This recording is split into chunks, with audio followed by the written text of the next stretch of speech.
Guys আজকে ওয়ার্ল্ডে join দিয়ে দেখবো আমাদের কোনো সাবস্ক্রাইবার আসে কিনা এন্ড আমাদেরকে হিপ হপ বান্ডিলটা বের করে দিতে চায় কিনা।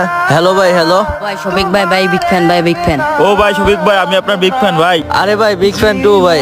আরে শফিক ভাই, সবাই তো হিপ হপ বান্ডিল বের করছে ভাই, আপনি বের করবেন না ভাই? আরে ভাই আমার কাছে তো এখন কোনো টাকা নাই ভাই, এই জন্য আমি হিপ হপ বান্ডিলটা আর বের করতে পারবো না। আরে লল ভাই, আপনি এত বড় ইউটিউবার ভাই, আপনি কেন হিপ হপ বান্ডিল বের করতে পারবেন না? কি সব ফকিন্নি মার্কা কথাবার্তা বলেন ভাই? আরে ভাই একটা কথা বলবো, রাখবা ভাই, আমাকে হিপ হপ বান্ডিলটা বের করে দিবা ভাই। আরে লল শফিক ভাই, তুমি এত বড় ফকিন্নি, আগে জানলে তোমার গ্রুপে আইতাম না। থাক শালা ফকিন্নি ইউটিউবার। কি রে ভাই, ওরা দুজন তো গালি দিয়ে গ্রুপ থেকে চলে গেল, তুমিও বের হয়ে যাও। আরে না শফিক ভাই, আমি ওদের মতো না। আরে শফিক ভাই, আমি আপনার সত্যিকারের সাবস্ক্রাইবার, আমি আপনার সব ভিডিও দেখি। আরে শফিক ভাই, আমি হিপ হপ বান্ডিল নেওয়ার জন্য ভাই 500 টাকা জমাইছিলাম, ওই টাকা দিয়ে আপনাকে ডায়মন্ড টপ আপ করে দিচ্ছি শফিক ভাই। আপনি হিপ হপ বান্ডিলটা বের করে নেন ভাই। আরে ভাই লাগবে না ভাই, আমি জাস্ট দেখতেছিলাম। গাইস এই ছোট ভাইটার জন্য বলে একটা লাইক এন্ড সাবস্ক্রাইব করে দিও।